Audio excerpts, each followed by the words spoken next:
Okay, hi. Just wanted to do like a little intro for the video, because this one is extra special. First, this was not a live recording. I think I mentioned that in the beginning, but yeah. So there's little like very minor edits in there, and probably pretty bad ones. I've never done it before. But most importantly, this is actually a part of a Secret Santa gift for visual novel creator Shakoi. For their absolutely wonderful game, What Remains. And yeah, go follow them on Insta.io and Twitter and stuff. And yeah, I should have a link to the game in the description, so go download it, go play for yourself. Actually, go play for yourself even before you watch the video and experience it and have fun with it. And there's 2 different endings, and there's some bonus content in there, which I did not play, and you can go and enjoy it yourself. But yeah, this is part of the Secret Santa, so along with some of the other gifts, yeah, I just wanted to do a little stream, or it's not really a stream because it's not live, so let's play of your game. But yeah, I hope you enjoy, and it's delightful and wonderful, and I love it so much. And yes, I'm excited. Okay, that's all. Well, I'll shut up and get to the game. Okay, bye. Okay, hi, hello.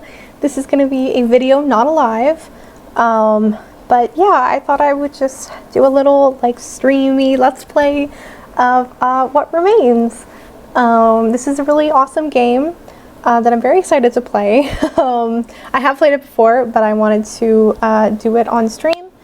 And yeah, I'm sorry about the audio quality. I have a microphone, but it's not working right now. It's just been really sad and frustrating. But yeah, I've oh dear. I'm just trying to get set up here, and I hope everything works all right. I've never actually done like a video and not a stream before. But yeah, this is a really lovely game by Shakoi on itch.io, and yeah, we're just gonna have a fun little time playing. Okay. We will use they, them for them. And we will use the default name Davina.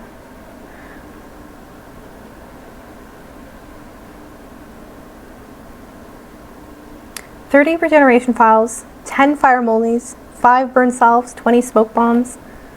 You tap your fingers against the glass of the second shelf. It's getting pretty cloudy now that you're actually looking properly. You'll have to wipe it clean soon. 1, 5, 7.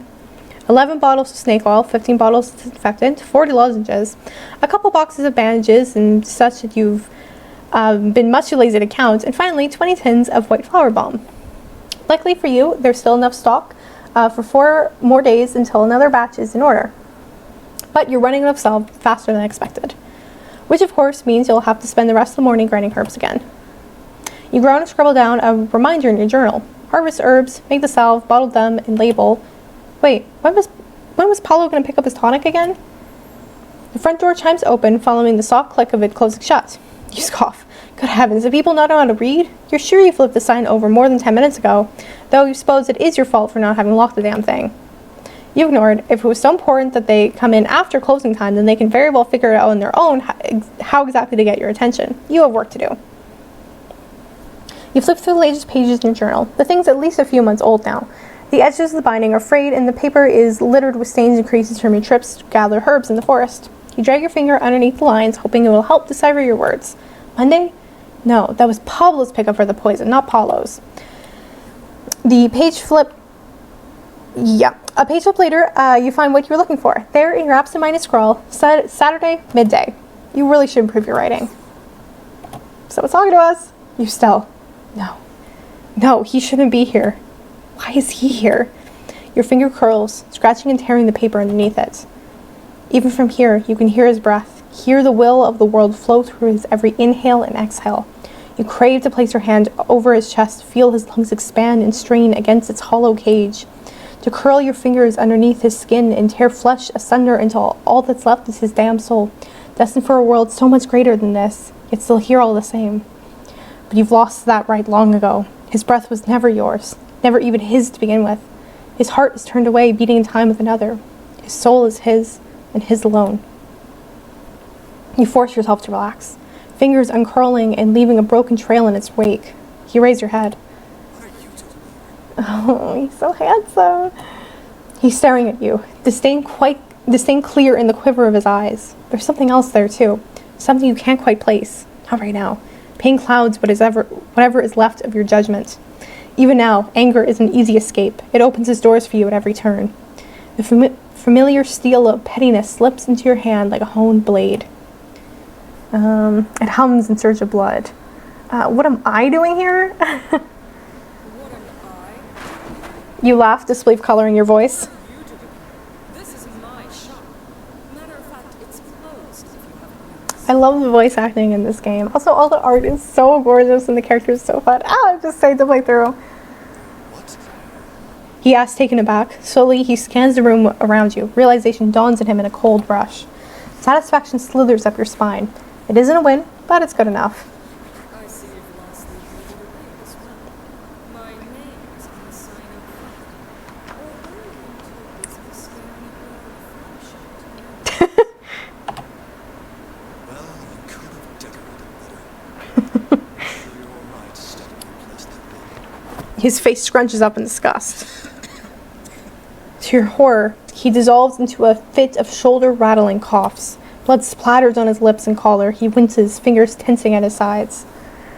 Your eyes flicker to the movement, retort dying on your tongue. You don't know how you didn't notice it before, but there's blood there. Lots of it.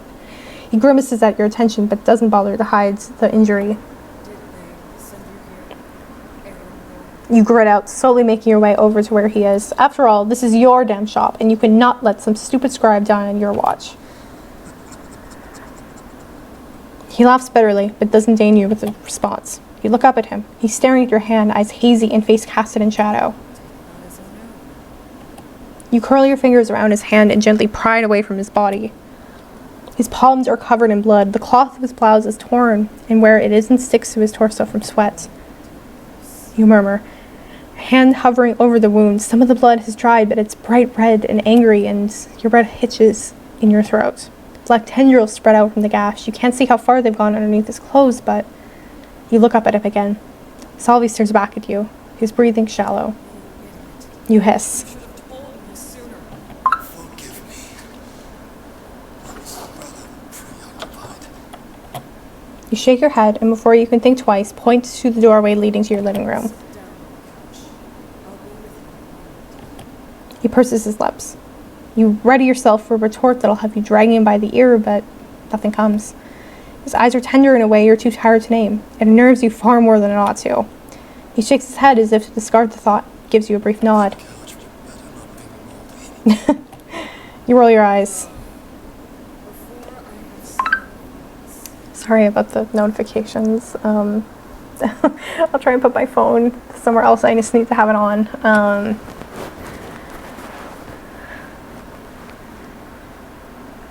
By the time you finish closing up, Salvi's already sprawled out on your couch, sweating up a storm.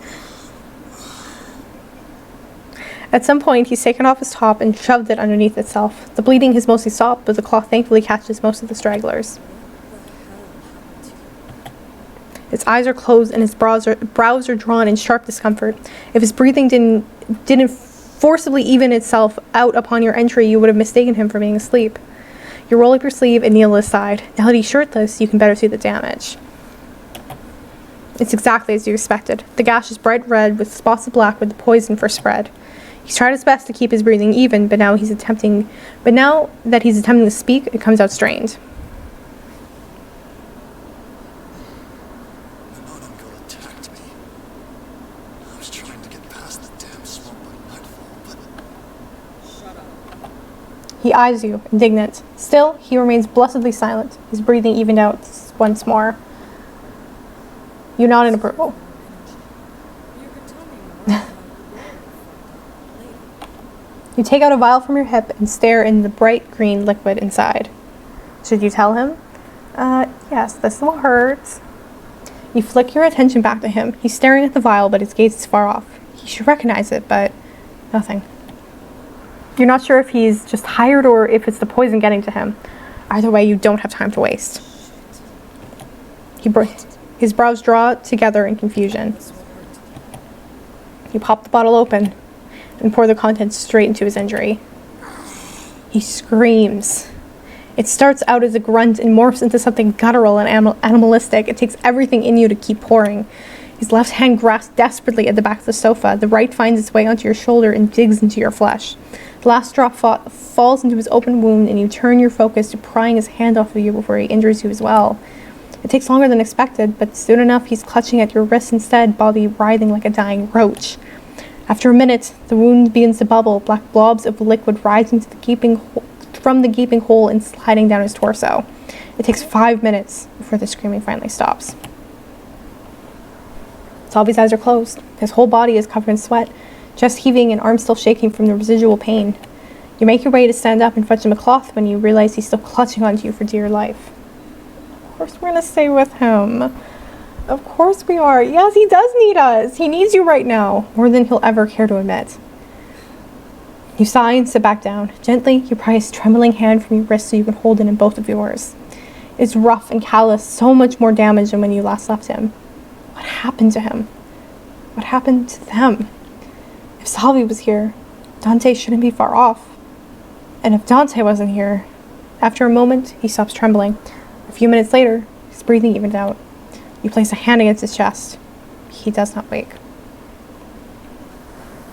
You stand up slowly, careful not to jostle him as you pad your way over to the sink. You mutter a quick incantation that gets the water flowing, and soon enough your basin is filled.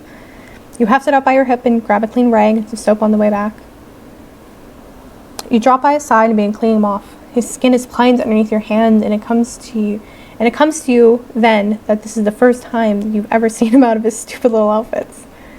He's always been easy on the eyes, though. You'd rather die than ever say that to his face. It's not the first time you've understood why Dante kept him by their sides for so long, and you know that it won't be your last. By the time you finish wiping him off, taking care not to linger too long, the basin is stained dark red with the mixture of his blood and the Monogal's poison. Pronouncing that word so well. I know they said it.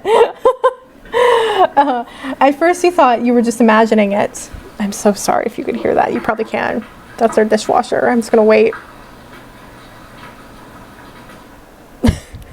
Alright. At first you thought you were just imagining it, but further inspection proved you to be right. His marks are gone, both of them. And if the lack of a large self-sacrificing imbecile barreling through your door tells you anything, it wasn't entirely consensual. You lean back and sigh, the weight of the past hour's events finally sinking in. You press your palms against your eyes, your own hands stained red from his blood.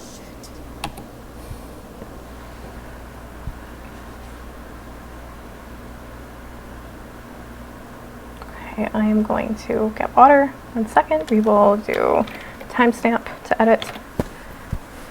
Wake up to early morning light and fur against your skin. Sleep is still nestled deep into your bones, but you blink it away and wipe the crust from your eyes. Try not to wince as last time events come back in full force. Gentle hands against your skin, tender touches that betray years spent together. You try not to think too hard about it.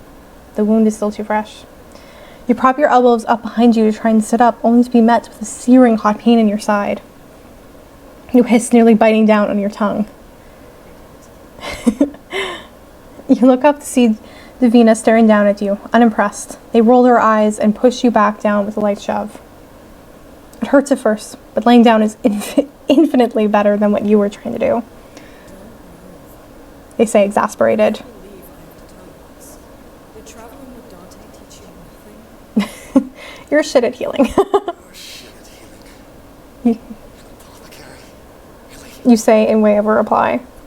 They roll their eyes, but follow along with a change of topic. If a sorcerer can become a scribe, then a witch can become a healer. They sniff, eyeing you with the familiar hint of playful disdain. God, you can't believe you're saying this, but you miss them. Truly. I heard they make awful healers. They're more likely to turn a blue and blow up a building than heal use the scar. Well, I've heard they're quite spiteful. They might just poison you again if you piss them off. Their laughing sprite is so cute. Oh, they're so pretty. Oh my god. You stare at them, at the slight curve of their lips and the warmth in their eyes. 3 months. 3 months since they left you both. And look where you are now. Missed you. They stare at you, mouth slightly agape. You're feeling just a little bit stupid right now, but you refuse to take it back. They look away, hands gripping the sofa's back tighter. Your heart sinks. They murmur, voice barely above a whisper. I was injured. You breathe out. I needed someone to get the poison out. They stay silent for a moment, lost in thought. You can see the way they work their jaw in preparation. They're looking at you now, eyes filled with pity. Gods, you feel so fucking small.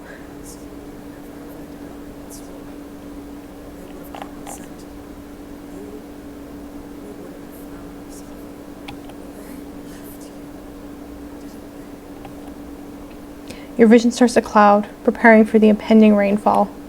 It takes everything in you not to lash out. Let's talk about this some other time. Oh, little tears in his eyes. They stare at you, uncertainty in their eyes. They pull their lips into a thin line. Thank you.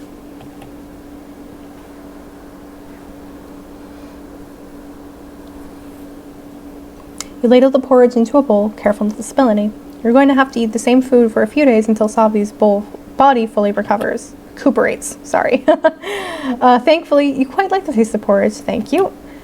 You look behind you at the couch. His hand peeks out from the back, tapping idly to some imaginary beat. You realize after a moment what beat it is.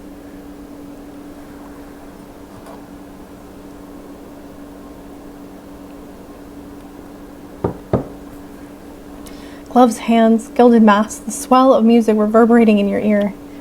Salvi leans in, mask off, and laughter caught between his teeth. He's half bathed in shadow, the moonlight on the balcony casting him in an ethereal glow.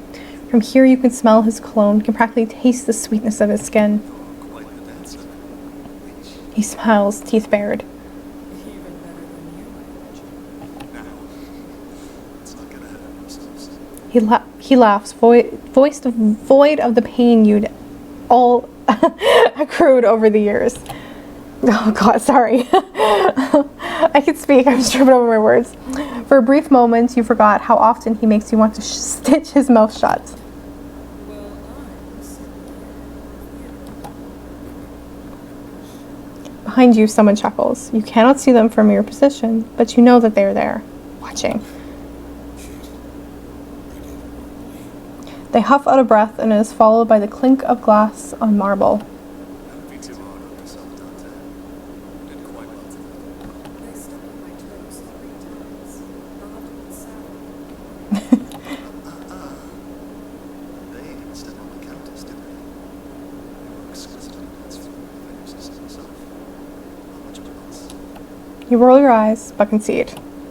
He was right after all. As long as the esteemed Escal, guardian of the sun, sun saint, chosen of the Almighty, charmed all the right rich bastards, then the night was in their favor. Just thinking of their titles already makes you want to blanch. You know that this is needed, that getting supporters will help in your quest. Salvi's explained it far too many times, and you do actually listen, thank you. Still, you wish you didn't have to see so many people eye the two like they were their next meal. Exotic, those Castilla had murmured, and it took everything in you not to hex them on the spot. Salvi runs his thumb in soothing circles along your hip, always perceptive to your anger simmering just below the surface. Footsteps approach from behind, and soon enough, a pair of hands join Salvi's at your hips. You lean back into the solid weight of Dante's chest and preen as they press a kiss behind your ear. You suppose it is a comfort to know that at the end of the day, they both return to you. They are yours, just as much as you are theirs, whatever that entails. They murmur, just loud enough for Salvi to hear too. You revel in the way Salvi's hands tense against you, his throat bald with the red flush of his ears peeking from beneath his hair. You half expect him to leave to admit that this was far too much for him to handle. He doesn't. You watch with bated breath as you expose your neck and Dante kisses a trail along your collar. You wait for him to look away. He doesn't. Oh, I love their dynamic. It's very fun, like, cause it's fun and complicated, and delightful. I don't know. It works really well for me. It's a really fun. Just the three of them it's very interesting. It's best not to linger on the memory too long. You were young and stupid and all too daring for your own good. No matter how much you want to, it's not as though you can return to what you had. Food's ready. You call out. Porridge. His hand stills before quickly resuming tapping. You make your way over to his side and deposit the bowls on the coffee table. His eyes are sunken and his skin still pale from blood loss. Then again, it's hard to tell when someone's skin is sickly gray, even when healthy. You press your hand against his forehead to check his fever and thankfully find it's mostly receded by now. Taking advantage of my illness to touch me. He grins, but it's pained and weak. The adrenaline high of yesternight has faded, leaving a pathetic mess on your couch. It's enough to make a grown man blush. It isn't without any more blood to spare. Fortunately, I'm rather injured at the moment. You don't say. You roll your eyes and pick up his bowl. Even this state, he still can't find it himself to shut up. You scoop a spoonful of porridge and blow it to cool it off. Does it have the little chicken bits in it? No, those are mine. You're still sick. Best you're getting is a few scallions and some ginger. No chicken for you, Salvi. You stare at him over the spoon, unimpressed. He purses his lips and thankfully doesn't raise any complaints. For someone who spent over a decade traveling the continent, he sure is a picky bastard. Once the porridge is sufficiently cooled down, you lower the spoon to his lips. He gulps up greedily, entirely too happy to not have to feed himself. You snort. Alright, let's ask, are you ready to talk about it? You scoop up another spoonful of rice. He continues to chew on the porridge you fed to him. After a moment, he swallows. So what? Salvi looks up at you, the very essence of innocence. It irritates you more than you'd like to admit. What'd you do to wipe the look off his face? I'm not good at this. You sigh, dropping the spoon back into the bowl. I see you've acquired some self-awareness in the past 3 months. You roll your eyes and pick the spoon back up to begin blowing at it. After a while, his grin falls off, attention elsewhere. His hand is still, no longer tapping that familiar beat. It's odd to see him like this. You press the spoon to his lips and watch as he opens his mouth and swallows it. You ask softly, the same way one would speak to a spooked horse. He chews, his gaze still far off until finally he looks at you. He chuckles, the discomfort clear on his features. For all he speaks of love and heartache, it is truly an art to try and coax from him matters of the heart. It's not something you're particularly good at, despite your years spent together. Most of the time, the three of you just shoved it in a jar and hoped the lid was tight enough to keep it shut. Take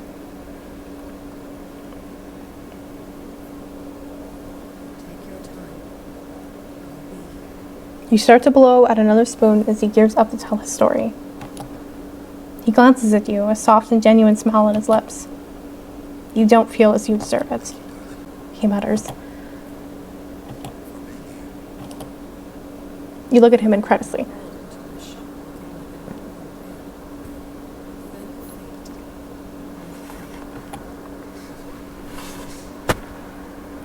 He laughs, eyes crinkling on the side. Didn't have to bother taking me out, cleaning me, feeding me. Could have just given me the motion.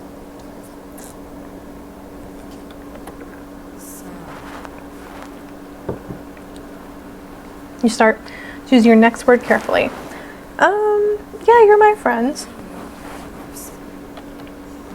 No, wait. That's not what I meant. I know what you mean, Scribe. Listen to me. He grows quiet, unable to look you in the eye. You're not the mother. For fuck's sake, I've known you for what, 5 years now? Do you really think I just let you suffer when I have the capacity to help? You set the porridge aside and take his hand in yours. No matter what I say, no matter how much you irritate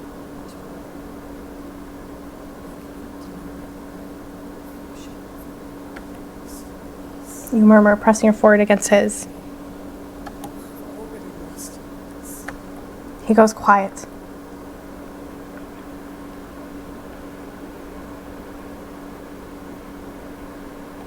You wait until he's halfway done with the bowl before finally popping the question.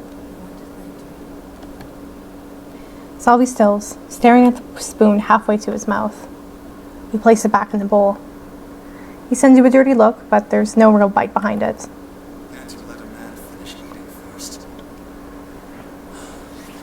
Besides, you some shards to that or something bent over a bit. Because there is His expression morphs into one of genuine contempt, brows drawn and lips pursed. He opens his mouth as if to say something, but decides against it. He looks disappointed somehow. It's not. He remains suspiciously quiet. Okay, fucking hell, fine. Because of that moronic oversized twit. Happy now? He throws his hands into the air. You blink slowly, taking his outburst in stride. what exactly is it about in this story?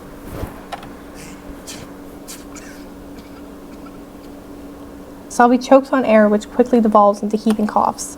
You rub his shoulder as he lets it all out before offering him a glass of water. Halfway down, you see that he's begun to cry, the poor sod. You take the cup from him and deposit it on the table. It takes him a while to regain his bearings. Yet the tears remain. Since you left, I've been so strong. It's not your fault. I understand your choice. You nod slowly, opting not to comment. Gods, then. All my years with them. No need to expect much from them. It's too much. Gods, it's too much. You raise your hand and place it against his cheek. He leans in, letting you wipe away his tears with your thumb. It can't be you. Can't replace the one you left in the world. You know this. Listen, I stopped practicing magic for a while. How pathetic that makes me feel. You're still up against the council. Thinking influence your father. Yet, here I am. 5 years without magic. It's been snuffed out of existence for an imbecile who doesn't even want me back. Plus, you can't even look me in the eyes that tell me to fuck off because I'm useless. He laughs again, almost hysterical. This war is over, Selby. There are no more tales to tell. Go, you no longer needed you. As if I hadn't willingly walked into this over a decade ago when they summoned me. As if I didn't choose to stay. Your face contorts into one of displeasure. Fortunately, you're not surprised. This is entirely in character. What am I supposed to say to that? Okay, Dante. Thank you for having me in your service for 15 fucking years. It's been a good run. Adios. His hand clenches and unclenches like he's itching for a fight. First time, it felt like ages. Next thing I know, I was back in that damn forest all those years ago. It's so much harder to break up contracts than it is to create them. They just... You're telling me. You tuck his hair behind his ear and watch intently as his breathing begins to even out. He closes his eyes and lays back even further into the pillows. You're not sure if you realize it, but he's been to nuzzle the back of your hands. You're right, they're an idiot. I don't know. They're an idiot. You purse your lips, righteous anger simmering in the back of your mind. They're an idiot. You say matter-of-factly. Salvi chuckles. He always did give them the benefit of the doubt far more than they deserved. I'm right now. I do. 15 years together, and this is what they do here? They don't deserve it. He stills, cracking both eyes open to look at you. There's an aching smile on his lips that reaches in between your ribs and pulls. It makes you want to do things that you shouldn't do, if only to make him feel better, even just for a moment. Your tongue weighs heavy in your mouth. He's challenging you. You know this. When you don't rise to meet him, you're not sure who's more disappointed.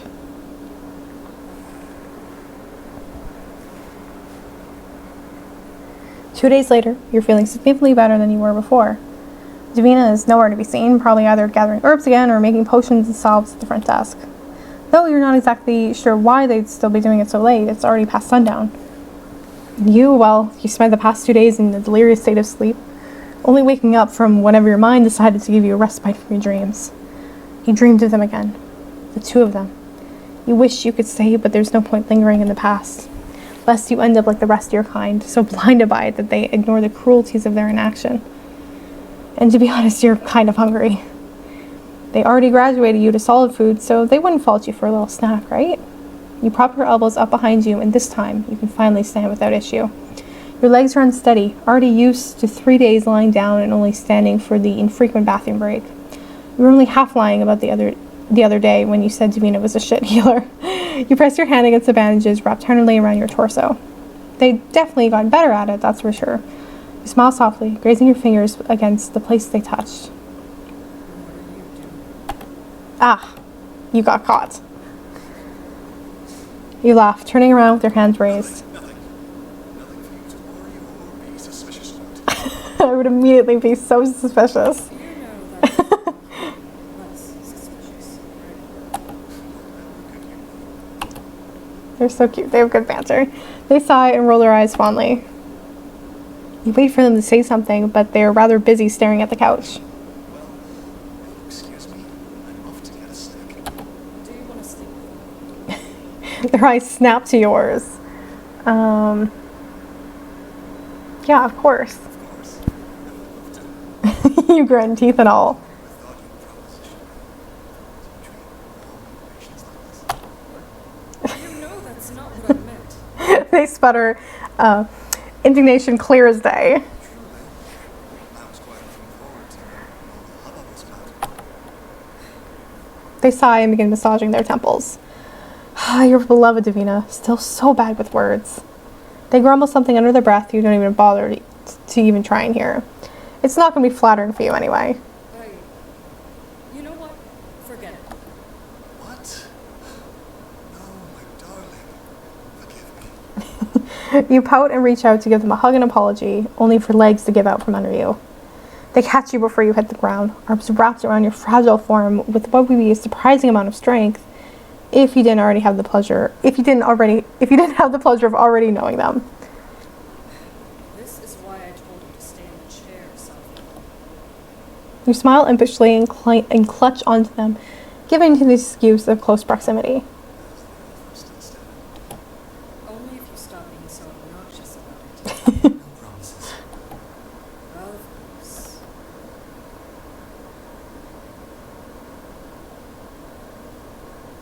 You lean over their prone forms, attempting to grab onto your journal without waking them up. Really, it was kind of your fault for leaving it here in the first place, but who are you to know that they couldn't even wait until after dinner to begin coupling? You suppose it would be distasteful if you wrote an account of the guardian's sexual misadventure in his biography, never mind that he's your best friend. You pointedly avoid looking at both of them as you stretch your arm even further, just a bit more. Well, shit. You chance to look down, only to see that they're both awake and looking right at you. You chuckle awkwardly and pull away, trying your damnedest to get out of the situation immediately, but there's a large callous hand circling your wrist and... Oh. You're heavy, Sophie. Scoot over. You grunt as you're bodily dragged and slotted in between the two. Gods, how did you end up here? You turn your head to Davina. They look amused, eyes lidded no doubt from your rude awakening. Should I report you to the council for mind reading now? They roll their eyes and scooch over to sling an arm around your waist. At your other side, Dante does the same, their hands joining over your stomach. They murmur softly. Davina's head is at your shoulder, and Dante has taken to burying their face in your neck, and oh, God, you shouldn't get used to this, should you? It was doomed to fail from the start.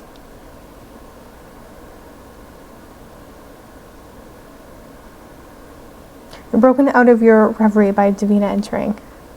You're in their bedroom, hands in your lap as you sit on their bed, feeling far too much like a bride waiting for her groom.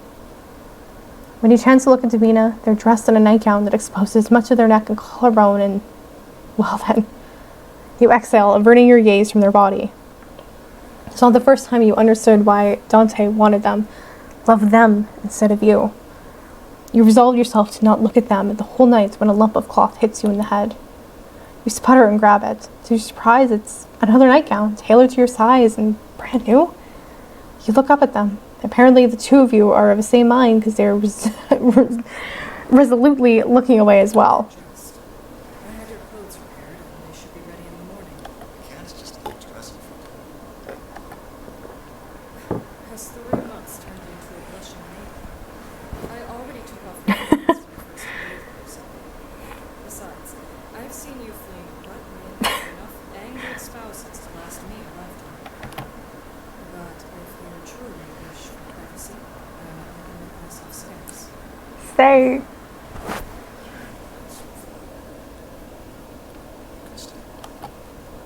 the breath hitches. Didn't expect that response then. All right. Well, wait. what happened to I've seen you naked enough times to last me a lifetime. Those were accidents. Medical emergency. Always so fragile. They huff and keep their back turned towards you. A valiant show of restraint, if you're honest. If it were you, you would have at least twitched by now. You look at the cloth in your lap and run your fingers over the soft material. Cotton, just like you prefer. You lift it over your head and shimmy it over your body, careful not to undo any work Davina did on your torso. Oh, they're so cute in their matching pajamas. You smile. It's a good fit that's just big enough to please you immensely. You adjust how it settles over your legs for a few moments before slipping your pants off. It's only now, 3 days later, that you realize these aren't actually your pants. You shake your head at your own stupidity. You fold the pants and deposit them by the nightstand. You're grinning when you reply. Davina makes her way over to the other side of the bed, occasionally stealing glances at you, and it warms your heart to be reminded that you aren't alone in this, whatever this is going on between you two. It feels nice to be wanted, even if it's not in the way you'd prefer, even if they can't love you in return. You slip under the covers the same time they do. You mutter a quick spell, and the lantern flickers shut.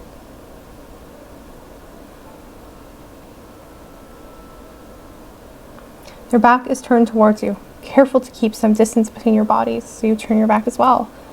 It's a small bed, barely enough space to keep you apart. You itch to reach over, but it's not your place. So you keep your hands to yourself, folded right over your torso, like they had both held you ages ago. You suppose it's fitting that you'd spend far more intimate times with strangers, and yet your heart never ached at that memory. At the memory, but the thought of that night alone could have had you rolling stones for the rest of eternity. They never did ask you to come sleep with them again. Maybe you smelled? Davina was never fond of floral scents, but you can't help it if you naturally smelled like lavender, which probably makes you sound like an overconfident twit, but you're not human, so you gotta pass. I told you I loved him. Let's see each other. Most people have had a reaction to it. Especially considering we know nothing else. Sorry, water. They're shuffling behind you, and for a moment it feels as if they could set you alight from their judgment alone. Yes. What? It's in your eyes. The way the two of you looked at each other. I admit, I was jealous at first. Before I realized Dante had really heard from more than just one. Oh. They pull at your arm until you're forced to look at them. They raise their hands up and cup your cheek. Davina's eyes are alight with magic. And you know, then, that you are not alone in this moment.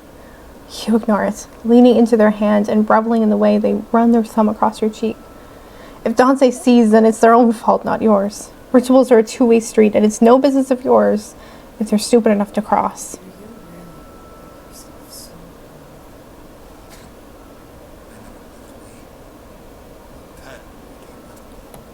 They look at you, disappointment clear in their eyes, and you know that you've said the wrong thing. You can't bring yourself to care. The light in their eyes sputters out, and it's enough for you to know you're alone once more. Dante left. Good riddance. They pull their hand away, instead placing it over your heart. They don't say anything about what you just done, and it makes you feel far worse than if they just did. Isn't that unfair? Calling you that, knowing full well you can't help but listen? But they're our identity, for better or worse. We know they're not good emotions, but they love you. Have loved you for longer than you'll ever know. And I can't believe they're so much of it.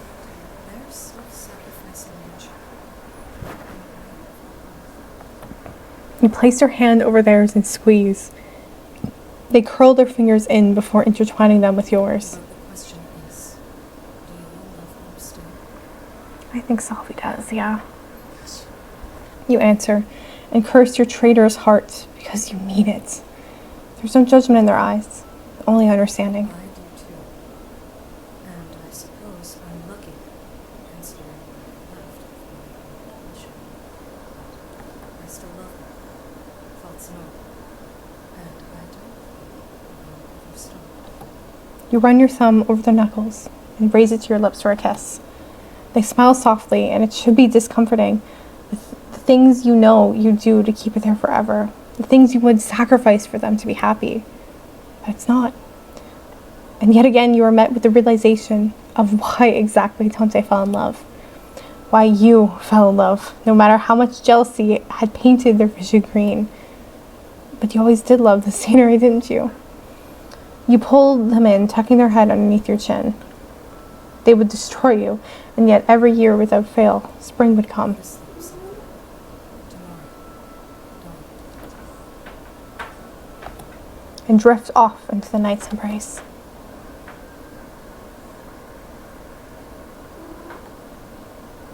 The fire dances behind both of you, warming your frigid bodies in the cold night. All around you, it is quiet, broken only by the crackle of fire and gusts of wind. Occasionally there was a screech in the distance that gets louder and louder until it catches sight of you three and turns tail. It was amusing and all too convenient, if you're honest. Still, you don't care enough to ruminate on it any further. At the very least, you don't have to tire yourself out on them. You turn to Dante. Oh, careful, honey. Careful, sweetie. Sorry, my cat is being a monkey. Hello, monkey.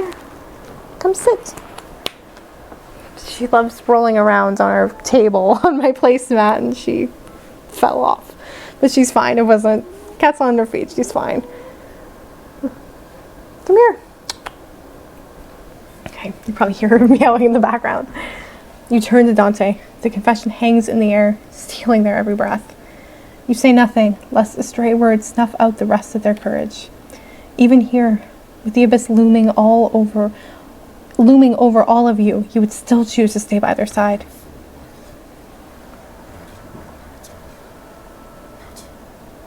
Make sure you don't feel as if you were some consolation prize. That I loved you as much as I love him. Then you came with him to yourself court in the army, and They look at you, their expression pains. There are bags beneath their eyes far worse than you'd ever seen them. You would soothe them away and sing them to sleep were you not trying to conserve your magic for possibly your worst decision yet. You look past them at the vast and endless sea where the sky meets the horizon in an all-consuming, starless black, where the serpent is set to awaken and rise from the depths to plunge the world into darkness. Behind you, Salvi is sound asleep. I'm sorry. You take their hand in yours, pressing tender kisses along their knuckles. They're calloused and worn from years on the road, but you love them all the same. Don't be. I love him too. They breathe in, drawing your hand to their lips. I see it in your eyes. You press your hand against their cheek, savoring your last moments together before what may very well be the end of all things. Survive. Tell him for me. You smile and raise your brow wordlessly, brushing your knuckles against their cheek. If they confess to Salvi, then it should be on their own terms. Dante shakes their head, a smile ghosting the edge of his lips. Parachute. You cannot use magic to ease away their troubles, but you can do what you can with all that you have. Let's go to sleep. Tomorrow is the last dawn. They throw one last glance at the abyss, at the decomposing corpse of a goddess. As it consumes the sky in its inky depths, the weight of the world presses down on their shoulders.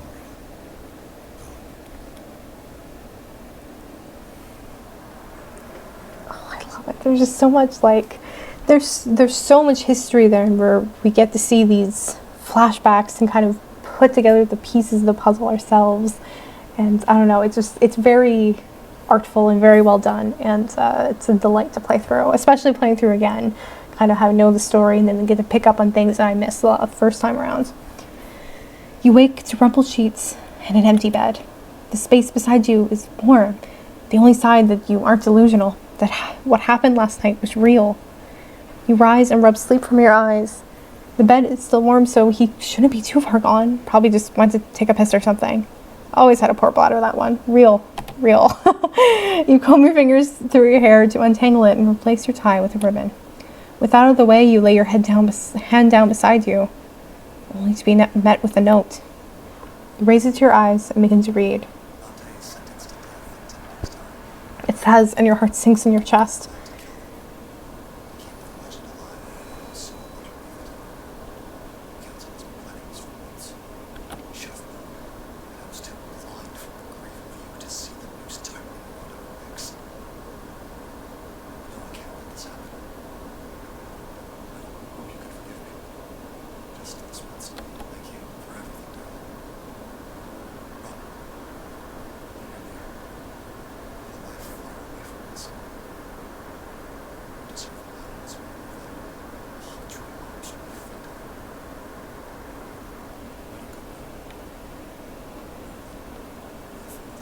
night stand is my way. It's safe. Love you.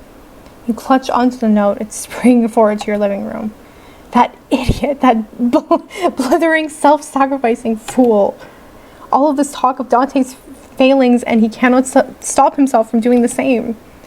You suppose it should come as no surprise that you're all sex. I'm so sorry. My cat is making the weirdest noises. I have to go check on her. Where are you? What are you doing? Meow, what's up? Okay.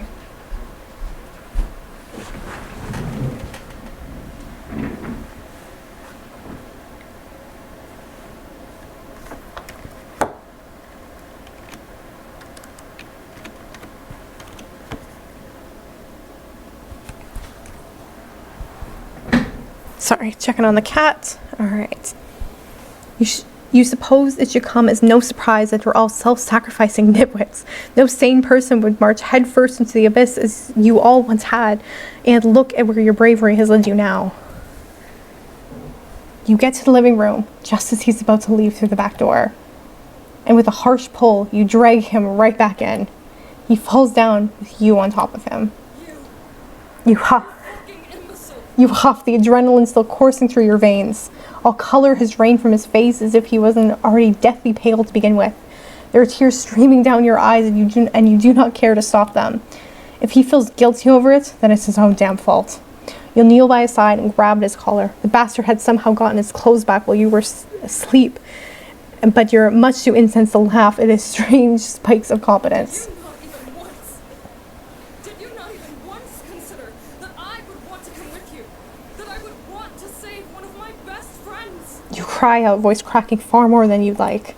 He stares at you, mouth agape. You self-sacrificing lot only think of yourselves. I love you, blithering fool. Your hand falls from his collar to his chest. You lean forward, your forehead bumping into his. He's quiet underneath you, heart beating fast against your palms, beating in time with you. You don't know how much time has elapsed when he lifts his hand up to your face, thumb caressing your cheek. He leans in, eyes lidded. You sigh against his lips, the fight giving out from you. He presses his lips against yours, and exactly as you'd imagine all those years ago. His lips are soft and cloyingly sweet. His skin smells of lavender and morning rain. His hand is in your hair, pulling you closer and closer to him. You are home. When you finally come up for air, you collapse into him, arms tangling behind his neck.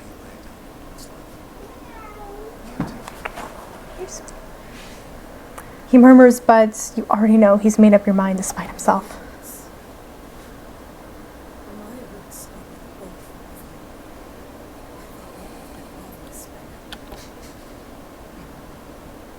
He chuckles, so light and warm you can mistake him for the sun itself.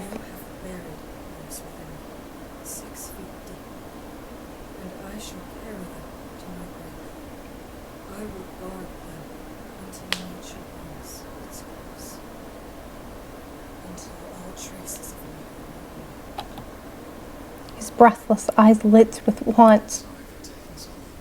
He mutters against your hair, trailing soft kisses along your neck. Cheeky bastard. You're forgiven. For this, that is. But not for everything else. You have much apologizing to do. You answer, pushing him back before he starts going too far. Sophie laughs, and it's bright and breathy and beautiful. Let's get our idiot back. You smile at him, at the hope in his eyes. Yes, I suppose we should.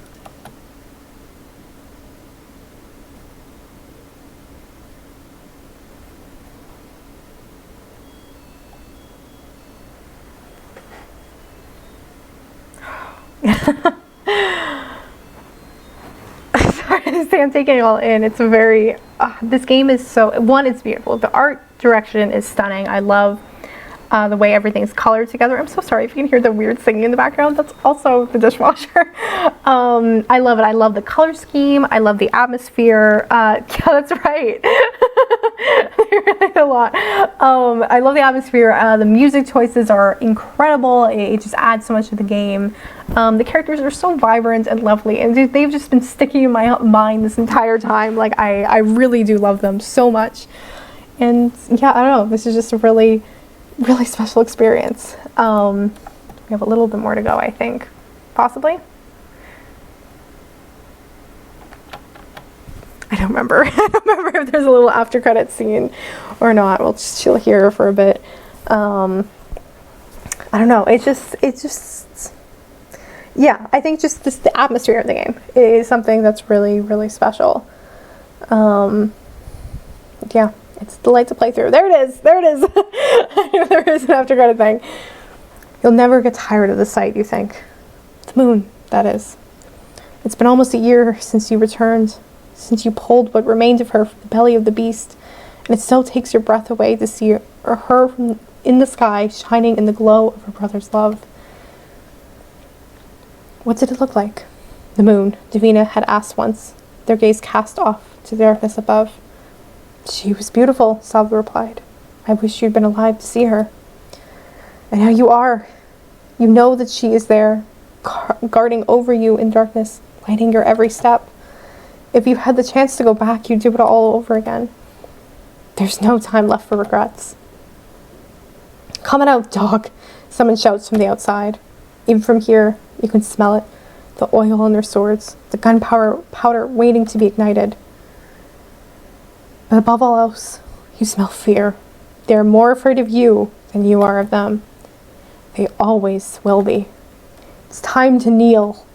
You look down at the mask clutched between your hands. You cannot regret. You put it on, the familiar comfort of Davina's magic washing over you. The pommel of a blade slams hard against your door. You cannot regret. For you had loved, and you were loved in return. And that is enough. What an ending. Oh. Yeah, I mean, this is really special. There also is a little bonus story. I will not be playing it. And so I want you to go download this game right now. It's on itch.io. It's completely free, but you should donate or something. And yeah, it's just a really, really special game. There's a beautiful arts little gallery over here and a little music room and stuff. And yeah, I don't know. I just I found this game through the Secret Santa, and I had heard it before, had not had a chance to play it yet, and I'm so glad I did. It's something really, you've created something really special here, and yeah, this is something that's gonna remain with me for a quite a while. So yeah, thank you so much for joining me. I hope that you know, whoever's listening to this, whether you know you're the owner or if you're someone else who kind of stumbled upon this, I hope that yeah, you enjoyed. Thank you so much. I'm gonna go edit this video now. I've never done that before, so we're gonna see how that goes. Yeah, thank you so much, and have a wonderful day. Bye.